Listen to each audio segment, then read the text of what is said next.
அன்பிற்குரிய ஆசிரியர் சொந்தங்களே, வணக்கங்க. நமக்கு வந்து ஒரு ஆச்சரியகரமான ஒரு டேட்டா ஒண்ணு கிடைச்சிருக்கு. அது ஒண்ணும் இல்ல. தமிழ்நாடு ஆசிரியர் தகுதித் தேர்வ இதுவரைக்கும் 2012ல அந்த எக்ஸாம் ஸ்டார்ட் பண்ணதுலேருந்து இன்னைய வரைக்கும், அந்த எக்ஸாம் ஒவ்வொரு வருஷம் எழுதினவங்க பேப்பர் 1 எத்தன பேரு, பேப்பர் 2 எழுதினவங்க எத்தன பேரு, அதுல பாஸ் பெர்சன்டேஜ் எல்லாமே இருக்குங்க. ரொம்ப சுவாரஸ்யமா இருக்கு இந்த டேட்டா பார்க்கும்போது. அதே நேரத்துல ரொம்ப வருத்தமாவும் இருக்கு. அந்த பாஸ் பெர்சன்டேஜ் பாருங்க, ஃபர்ஸ்ட் பாருங்க. 2012 தான் ஃபர்ஸ்ட் எக்ஸாம் நடந்திருக்கு. அதுல பேப்பர் 1ல வந்து 3,05,405 பேர் எழுதியிருக்காங்க. அதுல பாஸ் பாருங்களேன். ஒன்லி 1,735 பேர் தான் பாஸ் ஆயிருக்காங்க. பேப்பர் 1ல. பாருங்க 1% கூட கிடையாது. 0.56% தாங்க. எப்படி இருக்குல்ல? அப்படியே பாருங்களேன். அதே 2012ல பேப்பர் 2 பாருங்க. 4,91,000 எழுதியிருக்காங்க. ஃபர்ஸ்ட் பேப்பரை விட அதிகம். ஆனா அதுல பாருங்க ஜஸ்ட் 713 பேர் தான் பாஸ் ஆயிருக்காங்க. அதோட பெர்சன்டேஜ் பாருங்க ஜஸ்ட் 0.17 தாங்க. எப்படி இருக்கு பாருங்களேன். டெட் வந்து எவ்வளவு கடினமா இருந்திருக்கு பாருங்களேன். இதே அதுக்கு பிறகு பாருங்க டெட் துணைத் தேர்வுன்னு சொல்லி இந்த எக்ஸாம்லாம் ஆன்லைன்ல நடந்துச்சுங்க. இந்த எக்ஸாம்ல கூட எவ்வளவு பேர் எழுதிருக்காங்க பாருங்க.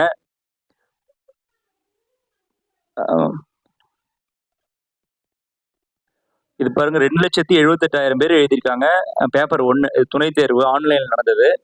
அதுல வந்து 3% பாஸ் ஆயிருக்காங்க. அதுவே பேப்பர் 2ல 3,64,000 பேர் எழுதியிருக்காங்க.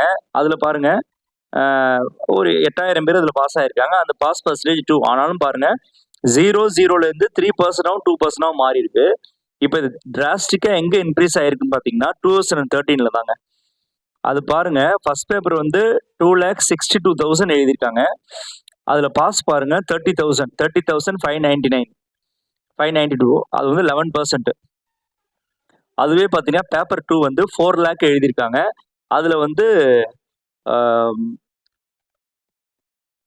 42,000 பாஸ் ஆயிருக்காங்க. இது வந்து எக்கச்சக்கமா பாஸ் ஆயிருக்காங்க. அந்த பேப்பர் ஈஸியா இருந்திருக்கும் போல. அதுல பாருங்க நமக்கு வந்து பெர்சன்டேஜ் 10% இன்க்ரீஸ் ஆயிருக்கு. அப்படியே பாத்தீங்கன்னா மாற்றுத்திறனாளிகளுக்காக ஒரு தனி எக்ஸாம் ஒன்று நடந்திருக்கு. அதுல பாத்தீங்கன்னா 4,600 பேர் கலந்துருக்காங்க. அது வந்து 20% பாஸ் பண்ணியிருக்காங்க.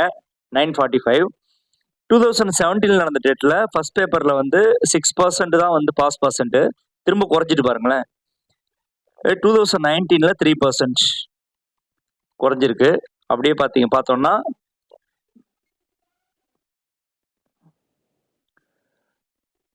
2022 இது வந்து ஆன்லைன் எக்ஸாம்ங்க. 2022 பாருங்க. இது வந்து ஆன்லைன் எக்ஸாமினேஷன்.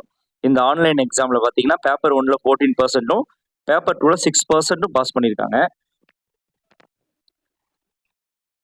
அடுத்தது 25 வந்து லாஸ்டா 25 நவம்பர்ல நடந்தது இல்லையா எக்ஸாமு. அதுல பேப்பர் 1ல வந்து அப்பியர் ஆனவங்க எவ்வளோ 92,000 தான். அதுல பாஸ் ஆனது 45,000. 49%. ஏன்னு பாக்குறீங்களா? இந்த டைம்ல தான் வந்து GO 23 போட்டு என்ன பண்ணாங்க, மார்க் வந்து ஓபிசிக்கு 75ஆவும் எஸ்சிக்கு 60ஆவும் குறைச்சாங்க இல்லையா? அதனால இந்த பெர்சன்டேஜ் இன்க்ரீஸ் ஆயிருக்கு. அதுவே பேப்பர் 2 பாருங்க 3,31,000 எழுதியிருக்காங்க. அதுல 1 lakh பாஸ். அது 31,000 பாஸ் பண்ணியிருக்காங்க. ஸோ இப்போ ஸ்பெஷல் டெட் இப்போ என்ன ஆக போகுது? இந்த ஸ்பெஷல் டெட் நிச்சயமா வந்து நம்ம மேல வந்த 6%, 4%, 3% இதை மாதிரி ஏதோ ஒரு பர்சன்ட் தான் அது கொடுக்க போகுது. இது என்னன்னு சொல்லி நமக்கு சீக்கிரமா தெரிஞ்சிடும். ஆல்மோஸ்ட் ஒரு இன்னும் 1 மந்த், அதிகபட்சமா 1 மந்த்ல ரிசல்ட் வந்துடும். நம்ம பார்க்கலாம். ஸோ டெட்டோட கடினத்தன்மை என்பது இன்னைக்கு நேற்று உள்ளதல்ல. ஆரம்பத்திலேருந்து அது அப்படித்தான் இருக்கிறது. இப்போ மார்க் ரெடியூஸ் பண்ணதுனால அது வந்து நமக்கு கொஞ்சம் பாஸ் பர்சன்டேஜ் அதிகமாயிருக்கு. பட் டெட்டுன்றது எப்பயுமே ஒரு சீரியஸான விஷயமா தான் இருந்திருக்கு. ஓகேவா? ஓகே டீச்சர்ஸ், டெட் சம்பந்தமான அப்டேட் வேற கிடைக்கும் போது உங்களுக்கு அப்டேட் பண்றேன். தேங்க்யூ.